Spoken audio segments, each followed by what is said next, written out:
सध्या आपल्या महाराष्ट्रात पानवाल्यांचा खूप सुळसुळाट वाढलाय. आत्ताच एक खूप भयानक बातमी समोर आली. एक 12 वर्षाच्या मुलीने स्मोक पान खाल्लं होतं आणि ते खाल्ल्यामुळे तिचा जीव ऑलमोस्ट धोक्यात आला होता. म्हणजे त्या मुलीला 3 दिवस आयसीयू मध्ये ऍडमिट करावं लागलं. शेवटी पोटातला जेवढा पार्ट डॅमेज झाला होता तेवढा पार्ट कट करून तिचा जीव वाचवला.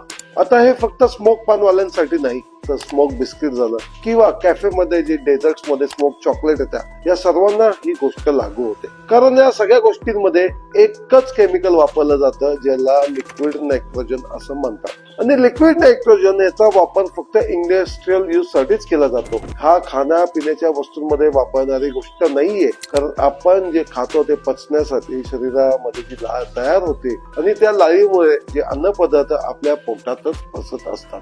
आणि एका स्टडीनुसार लिक्विड नायट्रोजनमुळे ही लाळ तयार करणाऱ्या ग्रंथी कायमस्वरूपी बंद पडतात आणि खराबी होतात. या पदार्थांना एक तर चव नसते आणि दुसरी गोष्ट यांचा न्यूट्रिशनशी लांब पर्यंत काही संबंधही नाहीये. तरी सुद्धा काही लोक मनोरंजनासाठी सोशल मीडियासाठी असे स्मोकचे गोष्टी खाऊन स्वतःचा जीव धोक्यात घालतात.